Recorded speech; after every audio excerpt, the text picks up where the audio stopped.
Halos matulala raw si Dennis Trillo nang makaeksena niya sa One Happy Love Story ang bagong kapuso pantasya ng bayan na si Kim Domingo.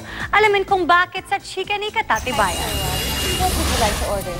Pascual o Menan? Bukod sa daring at funny love scenes ni Dennis Trillo at Heart Evangelista sa One Happy Love Story, aabangan din ang mga eksena ni Dennis kasama ang bagong kapuso pantasya ng bayan, Kim Domingo. Unang patikim pa lang ang by the pool scene ni Kim na naka-red bikini. Kahit si Dennis, hindi nakapagpigil at nabigla raw ng unang makaeksena si Kim.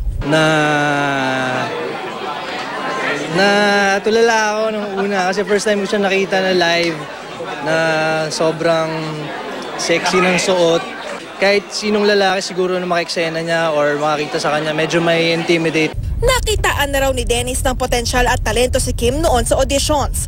Perfect daw si Kim para sa role na Agatha. Maganda, mayaman, ambisyosa at palaban. Balita ko siya yung bagong pinapantasya ng mga kalalakihan. So, feeling ko marami maiinggit sa akin. Nagpapasalamat naman si Kim sa natatanggap na positive review sa kanyang sexy image.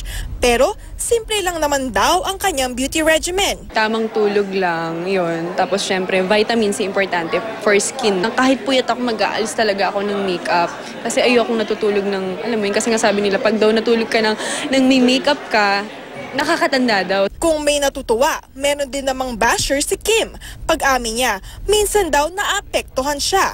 Pero paglilinaw niya, ang pagpapasexy ay hindi sukatan ng iyong pagkatao. Alam mo yung all out talaga ako, wala akong keme, parang ganun. Pero sa sarili ko, nandun pa din talaga yung respeto. Nasa pagkatao mo pa din talaga. So, ayun. Katati Bayan, updated sa showbiz happenings.